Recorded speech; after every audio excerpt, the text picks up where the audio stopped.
kapahali pabaya sana.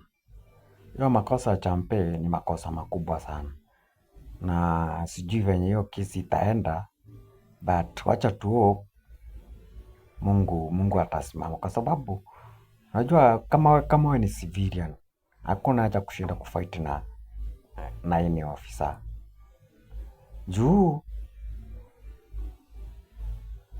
ya ataenda huko mbele akuruke, aseme hata ulimnyang'anya hiyo gani yake na ulikuwa unataka kumpika.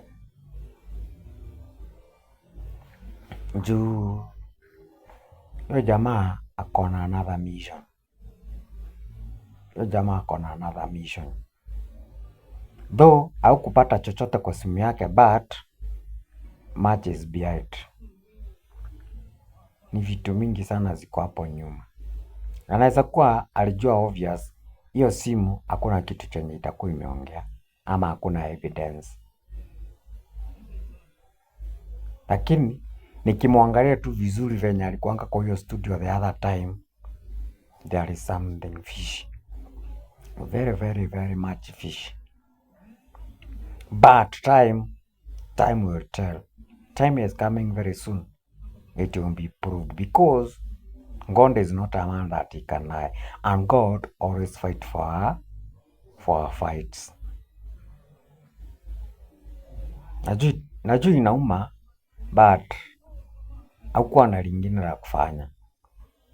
Lakini sasa ona, hata venye tu ulimkubali ukamfungulia akaingia, bado ameenda na Champe. Hata ile time akaburu mfungulia alikuwa anataka kwenda na Champe. Since this man is after framing you. That's the main focus.